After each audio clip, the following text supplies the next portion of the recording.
Bienvenue dans ce journal dont voici le sommaire. La campagne de saut se poursuit à la satisfaction des autorités civiles et militaires pour vivre de plus près les réalités de largage et d'atterrissage des parachutistes. Le ministre d'État à la présidence chargé de la Défense nationale a effectué une visite de terrain. Les cadres du ministère de la Santé sont en retraite à Koya. La rencontre est axée sur la nouvelle gouvernance en santé. La monnaie guinéenne a 58 ans. Pour marquer cet anniversaire, le gouverneur de la Banque centrale a fait une déclaration dans laquelle il dresse le bilan des réformes menées depuis l'indépendance. Bonsoir à tous. Merci de suivre les informations sur les antennes de la télévision nationale. Bientôt l'ouverture à Conakry de l'Agence internationale de la coopération japonaise pour le renforcement des liens de coopération entre la Guinée et le Japon. C'est ce qui ressort de l'audience que le chef de l'État, Alpha Condé, a accordé au directeur général du département Afrique. Compte rendu, Mohamed Lamine Soma. L'exécution des projets japonais de développement en Guinée ne va plus retarder pour cause de procédures ou de lenteur administrative. Le Japon vient en effet d'ouvrir à Conakry un bureau de son agence internationale de coopération, la JICA, en abrégé. Cet après-midi, le président Alpha Condé a dit toute sa satisfaction au directeur général du département Afrique de l'Agence internationale de coopération japonaise. Kato Ryushi, c'est son nom, a été introduit auprès du président Alpha Condé par l'ambassadeur du Japon en Guinée. Depuis déjà très longtemps, professeur Alpha Condé insistait que pour dynamiser la coopération entre le Japon et la Guinée, il faut qu'il y ait un bureau de la JICA. C'est pourquoi la JICA à Tokyo et l'ambassade du Japon, nous avons travaillé beaucoup et puis finalement nous sommes arrivés à ouvrir la JICA Guinée ici à Conakry. Pour préparer les projets futurs, c'est l'ambassade qui reçoit les requêtes de chaque ministère par l'intermédiaire du ministère de la coopération internationale. Et puis, c'est la JICA qui analyse. Donc, pour analyser, on a besoin de visites des sites. Vous voyez, pour arriver à tirer la conclusion, on a besoin de plusieurs procédures, entre autres visite des sites. S'il n'y avait pas de présence de la JICA ici, il faut attendre pendant longtemps l'arrivée de la mission en provenance de la JICA de Tokyo.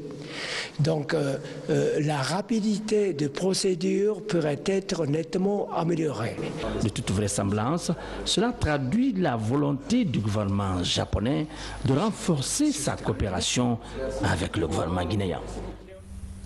La mise en œuvre du PNDS a constitué le cœur d'une rencontre entre l'ambassade des États-Unis et le gouvernement guinéen. L'assistance financière a été revue avant d'évaluer la performance des projets exécutés pour faire connaître l'impact des investissements sur la population. Safia Toukoundé. Montrer l'envergure de l'investissement américain en Guinée, discuter des priorités de l'année sont entre autres objectifs de cette rencontre. Initiée par l'ambassade des États-Unis et le gouvernement guinéen, ce rendez-vous compte participer à la mise en œuvre du plan national de développement économique et social. Ici, la mission américaine partage sa vision et son appui à la Guinée. Nous avons bien noté avec la publication du PNDS et les efforts de Madame la ministre de mieux coordonner ces efforts parce qu'ils sont multisectoriels et notre réponse c'est aussi multisectorielle. Alors plus que nous pouvons partager nos programmes avec les partenaires, plus que nous pouvons avoir une meilleure coordination et avoir les résultats qui sont meilleurs. De 2014 à 2017, 365 millions de dollars ont été injectés dans le développement en Guinée. Le domaine le plus financé est celui de la santé. Il s'agira désormais de maintenir le cap tout en diversifiant les secteurs. Le programme d'intervention des États-Unis pour les années à venir est exactement basé sur le PNDS. Ils ont épousé les différents piliers du PNDS Et c'est une continuité de l'action américaine, bien sûr, parce que nous savons que depuis longtemps, il y a cette assistance au niveau de la gouvernance. Vous voyez la relation avec l'Assemblée nationale, avec l'organisation des élections.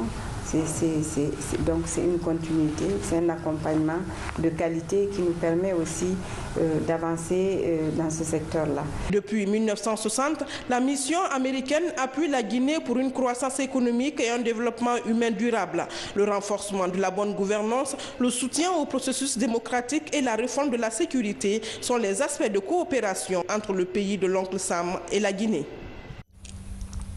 L'opération militaire Le Saut comme arme de secours, des hommes en uniforme suivent une formation sur l'avion largueur et d'atterrissage des parachutistes. Des exercices exécutés devant les autorités civiles et militaires.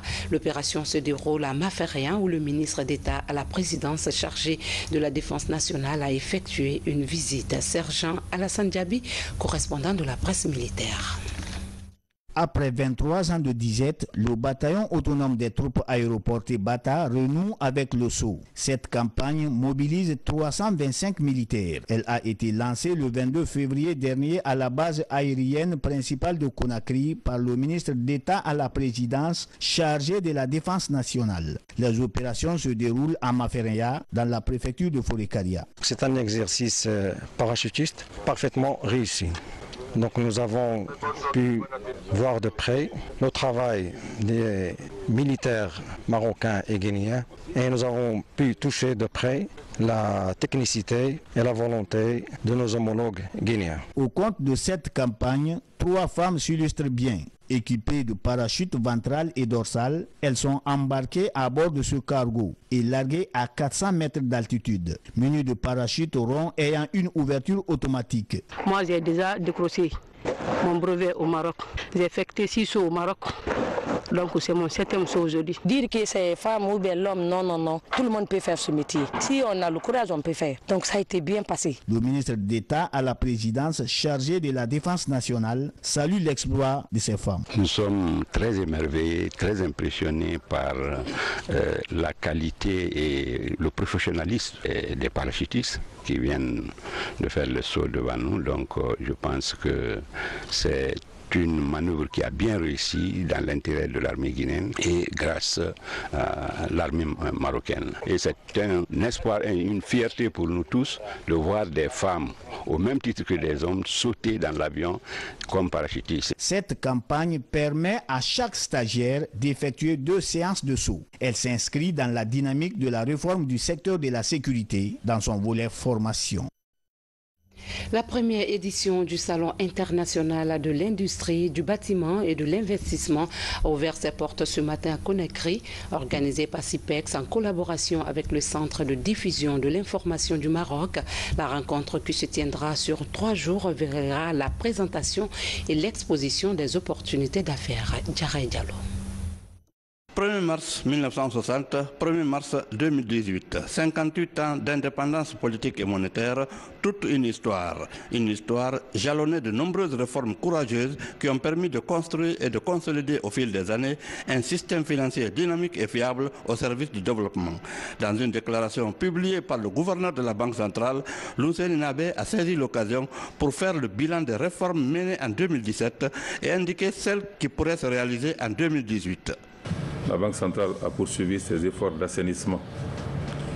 Elle a procédé à la démonétisation des billets de 5 000 pour les séries 85, 98, 2006, 2010 et 2012.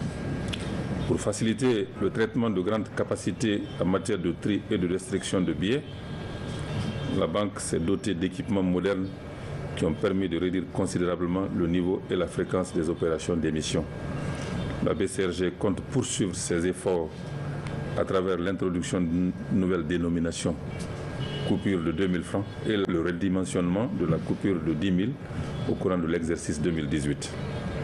Dans le domaine de la microfinance, et pour offrir un cadre légal et réglementaire aux établissements de monnaie électronique et réguler les services financiers postaux, la loi relative aux institutions financières inclusives est promulguée par le président de la République le 17 août 2017. Malgré les multiples réformes, on note encore une insuffisance de financement et celle de la bancarisation de notre économie. L'inflation, elle, reste depuis 3 ans à un chiffre et la prime de change ou l'écart de change a diminué en passant de 2,1% à 1% en 2017.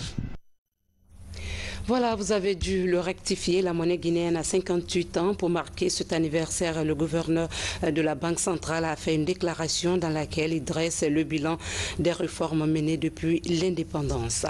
La première édition du Salon international de l'industrie, du bâtiment et de l'investissement ouvert ses portes ce matin à Conakry, organisé par le CIPEX en collaboration avec le Centre de diffusion de l'information du Maroc. À la rencontre qui se tiendra sur 3 jours verra la présentation et l'exposition des opportunités d'affaires. Djaraï Diallo.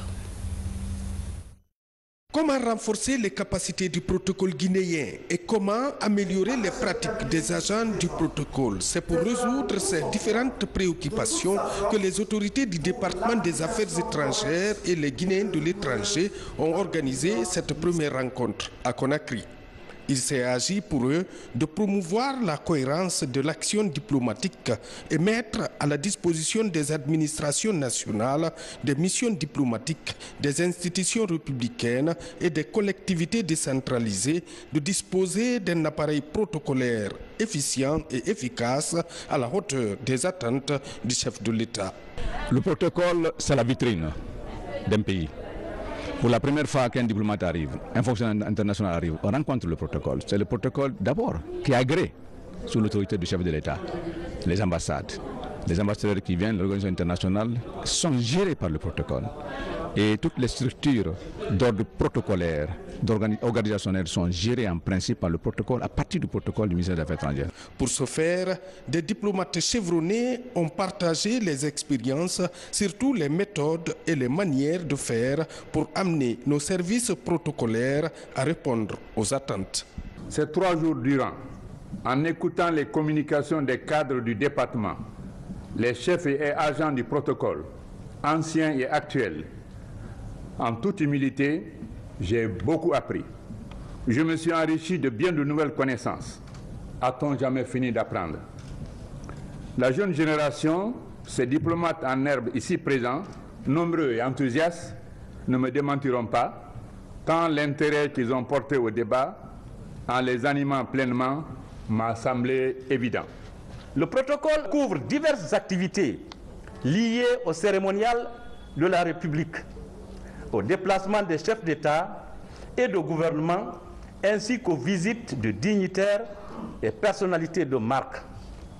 Le protocole organise également des conférences nationales et internationales, des sommets et prépare les rencontres relatives aux signatures des accords, traités et conventions internationaux et gère le corps diplomatique et consulaire et représentation des organisations internationales accréditées en République de Guinée. Le doyen du corps diplomatique guinéen a salué cette démarche du numéro 1 de la diplomatie guinéenne. Pour le ministre des Affaires étrangères, un agent du protocole doit faire preuve de vigilance, de délicatesse, de tact, de savoir-faire, d'intelligence afin d'éviter tout incident susceptible de heurter les sensibilités des uns et des autres. Ces journées-là ne sont pas une fin en soi. C'est un processus continu qui commence, un processus continu de perfectionnement. Et je pense que les discussions que nous avons eues et les recommandations qui ont été proposées ici nous donnent beaucoup d'espoir que les agents du protocole ont compris. Et non seulement les difficultés, mais ils ont compris ce qu'ils doivent faire. Donc nous avons beaucoup d'espoir et que l'on arrive à un service de protocole performant en Guinée. Un guide du protocole de 70 pages a été confectionné et distribué au personnel du protocole guinéen. Ce guide comporte tous les contours pour répondre à un service décent et respectueux des principes diplomatiques. Et puis cérémonie de transfert du site du poste de l'ISSAN à l'OMVG. Il va permettre la réalisation de la ligne d'interconnexion pour alimenter en énergie électrique les pays voisins. La communauté de l'ISSAN entièrement dédommagée était représentée à cette cérémonie. Nabi Kamara. Le site de l'INSAN occupe une place importante dans la mise en œuvre du projet énergie de l'OMVG. Il s'agit de réaliser un poste d'interconnexion qui constitue la deuxième composante de ce projet majeur pour la région ouest-africaine. Le poste de l'INSAN devait être construit et à la fois par l'OMVG et par CLLG. Bon, CLLG avait eu donc un gap. Donc il a signé le contrat, il n'y avait pas d'argent et il ne pouvait pas construire. Et comme nous, initialement, quand on concevait notre budget auprès de la BID, on a prévu un budget pour construire la totalité du poste. Donc quand il y a eu gap, le gouvernement, à travers le ministre de l'Énergie et de l'Hydraulique et Madame le ministre du Plan et de la Coopération internationale, ont donc approché la BID pour accepter que les ressources de l'OMVG financent la totalité du poste de l'INSAN. Et c'est ce qui fut fait. Donc ces démarches ont abouti. La BID a accordé son accord. Aujourd'hui, CLLG ne s'occupait que du volet environnemental. Donc CLLG a indemnisé. Et nous ont donc, ils devaient nous remettre le site, libéré de toute contrainte, pour que nous puissions démarrer les travaux.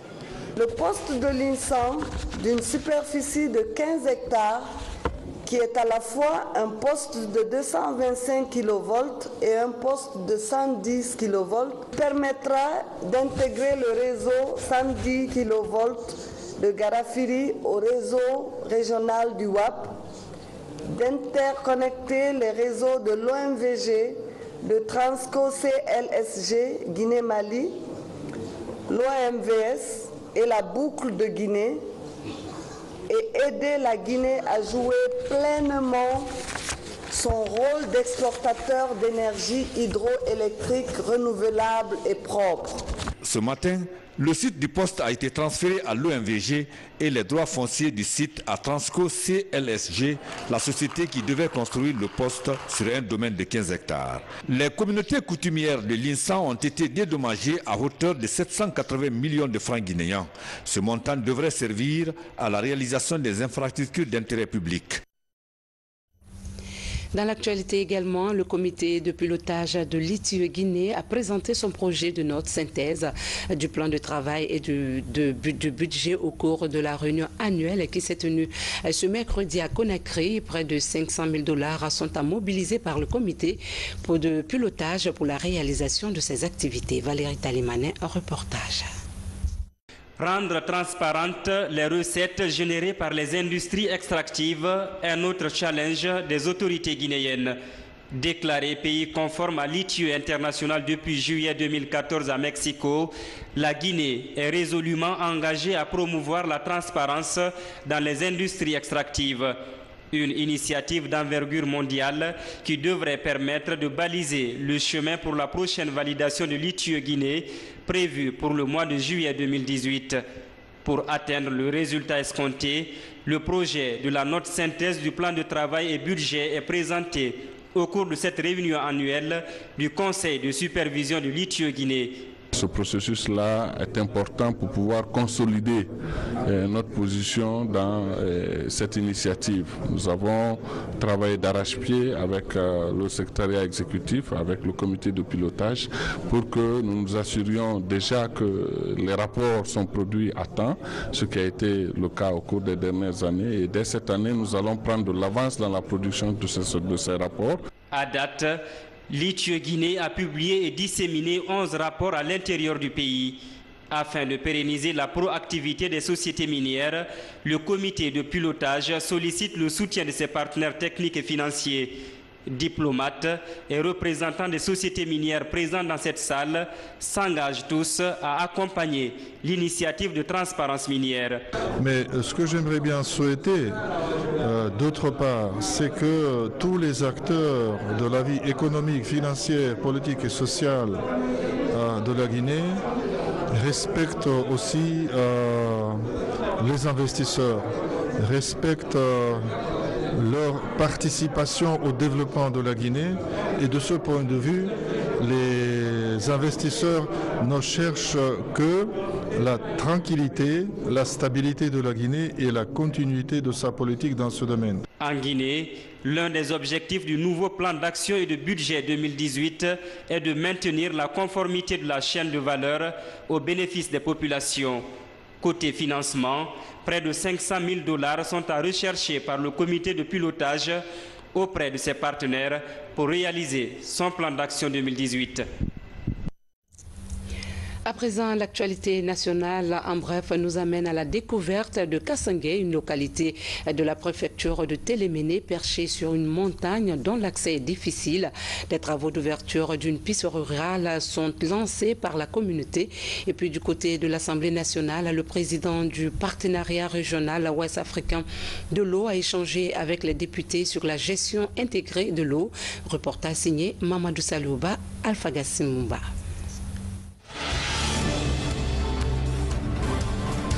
Le président du partenariat régional de l'eau pour l'Afrique de l'Ouest en séjour de travail à Conakry.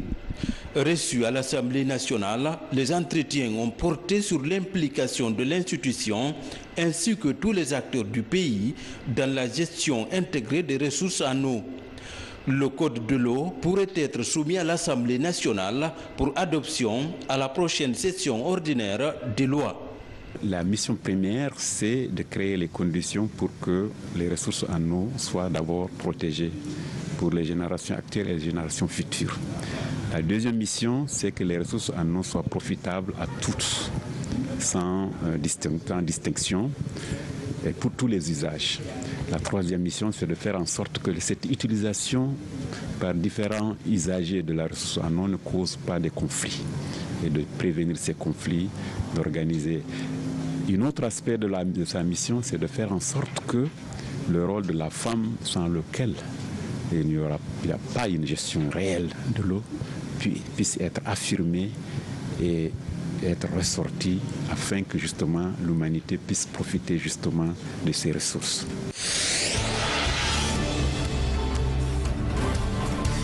Un hôtel 3 étoiles à l'Abbé. Ce sera une première à l'intérieur du pays. C'est ici, dans l'enceinte de l'hôtel Tourisme, que l'édifice sera bâti. La cérémonie de lancement des travaux a mobilisé tous les cadres et techniciens du département sous l'égide du ministre en charge de l'hôtellerie. Ça va faire un hôtel de 3 étoiles et qui sera d'un standard international. Et cela, c'est dans la mise en pratique des initiatives du président de la République, de ses instructions. Parce que vous savez très bien que la Guinée est ouverte au monde extérieur. Si il est vrai que Conakry est couvert au point de vue offre en hôtellerie, en infrastructure, à l'intérieur du pays, tout reste à faire. Donc notre objectif en tant que commis de l'État, c'est de faire en sorte que les capitales régionales, pour une première étape, soient dotées d'hôtels dignes de son nom.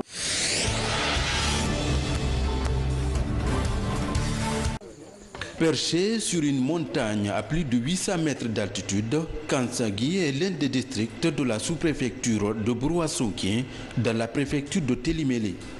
La localité est encore difficile d'accès. Depuis l'année dernière, les populations ont lancé les travaux d'ouverture de cette piste rurale pour relier Kansangui à Fela, un district voisin. Avec des outils à portée de main, les travaux sont exécutés les week-ends.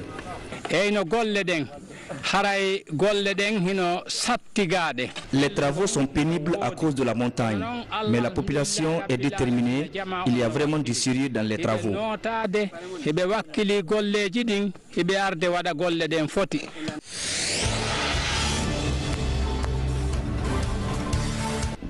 Il est le sous-lieutenant Souria Kamara en service au groupement d'intervention rapide de l'ancien camp Kwame Nkrumah de kilomètre 36. Cet homme en uniforme aurait été poignardé par ce présumé groupe de gangs dans la nuit d'hier aux environs de minuit. L'acte s'est produit au quartier Nyariwada dans la commune de Ratoma. Au nombre de 8, ces présumés bandits ont été arrêtés par la brigade anticriminalité.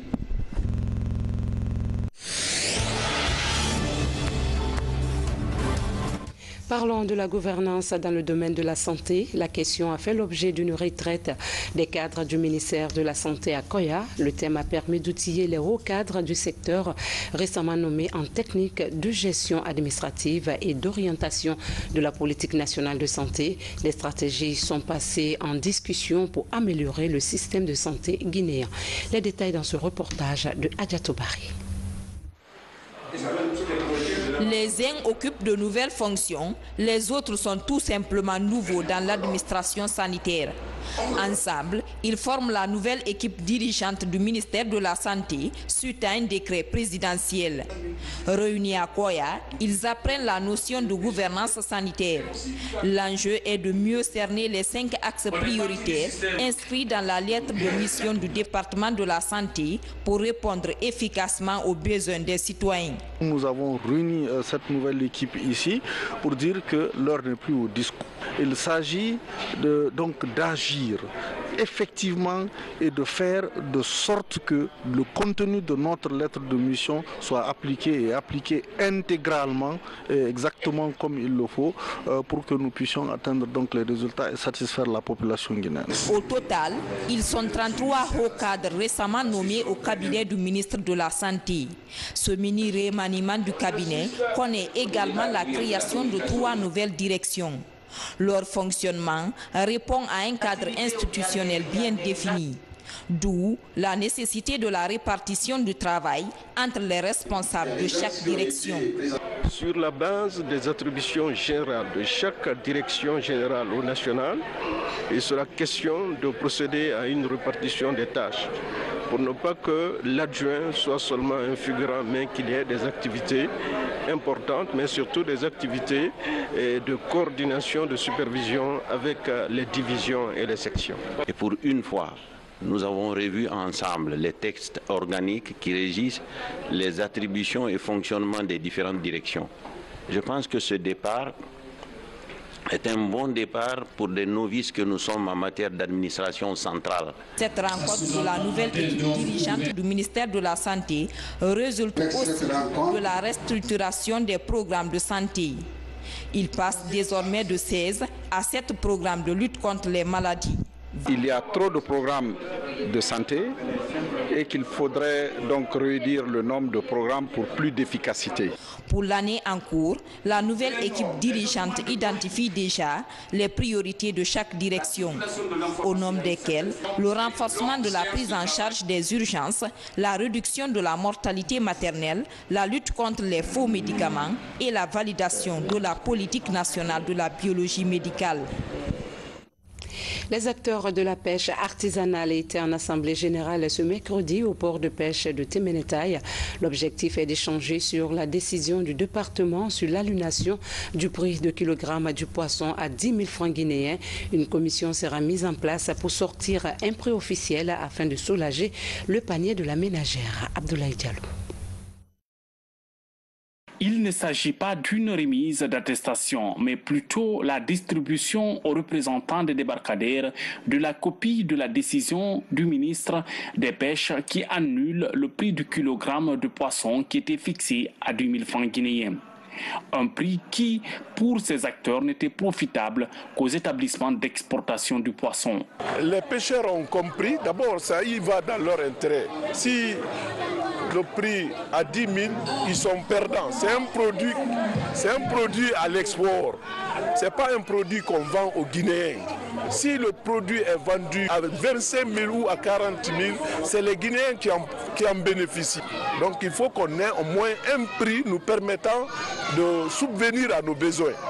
Cette rencontre consiste à mettre l'ensemble des acteurs de la pêche artisanale au même niveau d'information par rapport au contenu de la décision du ministre des Pêches, de l'Aquaculture et de l'Économie maritime. On était aujourd'hui en assemblée générale pour la restitution, pour parler de ce que, à l'entretien du ministre avec nos différents chefs, pour expliquer cela très bien aux pêcheurs, pour que les pêcheurs comprennent réellement que ce qui a été dit, ce n'est pas cela. Pour améliorer la politique sectorielle de la pêche, une commission sera mise en place pour examiner et fixer le nouveau prix du poisson sur le marché.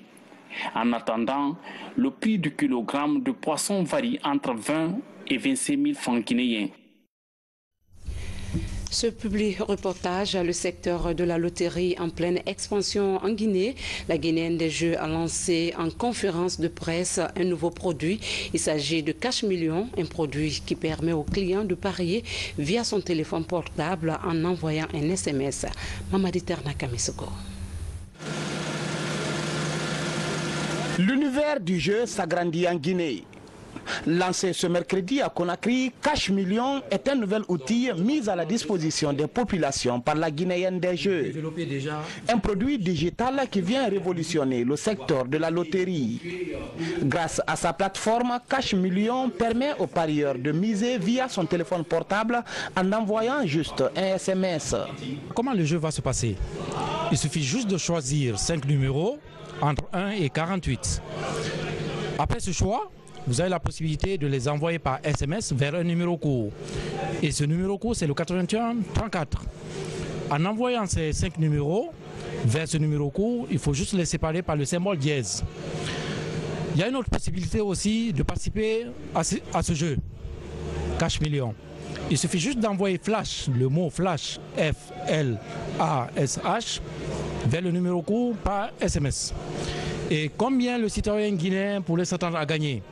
Il faut savoir qu'il peut gagner jusqu'à 250 millions de francs guinéens à chaque tirage. On fera 24 tirages par jour, ce qui veut dire chaque heure on fera un tirage. Pour la sécurisation des gains, un partenariat est déjà scellé entre les initiateurs et les principaux opérateurs de la téléphonie. Avec Cash Million, le parieur n'a plus besoin de se déplacer vers les kiosques. En tout lieu et à chaque heure, il peut à nouveau tenter sa chance. D'où ce slogan, mon téléphone, mes millions. Pour la première fois, un jeu va être lancé et qui va se jouer uniquement par téléphone. Et on rentre dans un nouveau monde digital avec un produit où on travaille avec 3 partenaires, qui sont les 3 opérateurs de la place.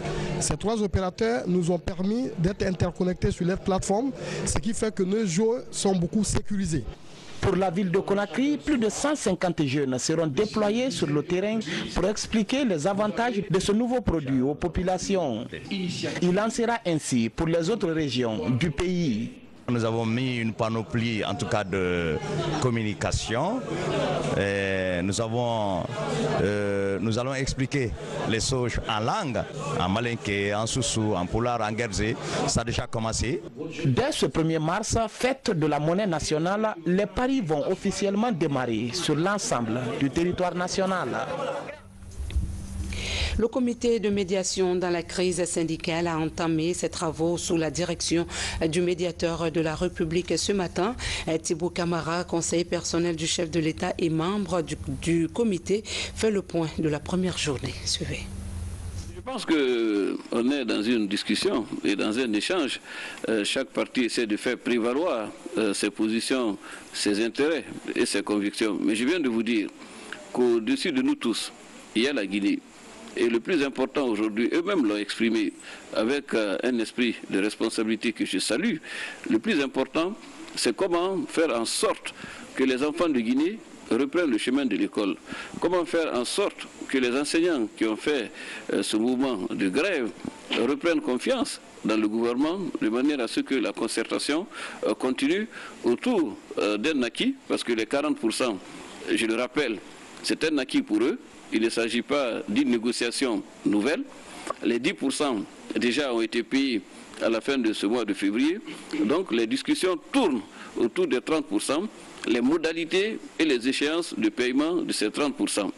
Aujourd'hui, nous comprenons l'inquiétude des enseignants. Nous sommes sensibles à leurs revendications, mais comme on l'a dit, malgré toute la bonne volonté du gouvernement, il y a aussi des limites liées à l'application intégrale et immédiate de cette revendication des syndicats cette limite réside dans les difficultés de trésorerie que l'État rencontre, mais également dans les accords et les engagements que nous avons avec nos partenaires, notamment le FMI et la Banque mondiale.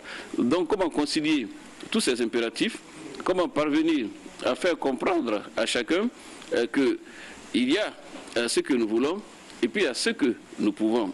Déjà, nous nous félicitons que la mesure de suspension du salaire de M. Aboubakar Souma ait été prise en compte avec, bien sûr, le rappel qu'ils ont sollicité pendant la période de suspension de ce salaire. Je signale que ça fait partie des points qui nous ont été soumis parce que, essentiellement, ce sont 2 points. Cette mesure individuelle qui concerne M. Aboubakar Souma et puis maintenant, la discussion sur le paiement des 30% qui restent des 40% acquis dans le cadre des efforts que le gouvernement a eu à constater pour l'amélioration des conditions de vie et de travail des enseignants de notre pays. Donc je pense que nous faisons du progrès et surtout l'esprit de dialogue et de concertation qui caractérise toutes les parties aideront à surmonter tous les obstacles qui se dressent aujourd'hui sur le chemin d'un accord, donc d'une sortie de crise. Moi, je suis très optimiste et confiant parce que chacun est animé du souci d'une sortie de crise dans les meilleures conditions, à commencer par le chef d'État lui-même, qui a ouvert la voie à la compréhension en recevant la délégation syndicale conduite par M. Aboubakar Souma. Voilà, mesdames et messieurs, c'est la fin de cette édition. Merci d'avoir été des nôtres. Demain, vous serez avec une nouvelle équipe pour d'autres pages d'informations. D'ici là, passez de bons moments en compagnie de la chaîne qui a pour mission de vous servir. Bonsoir à tous.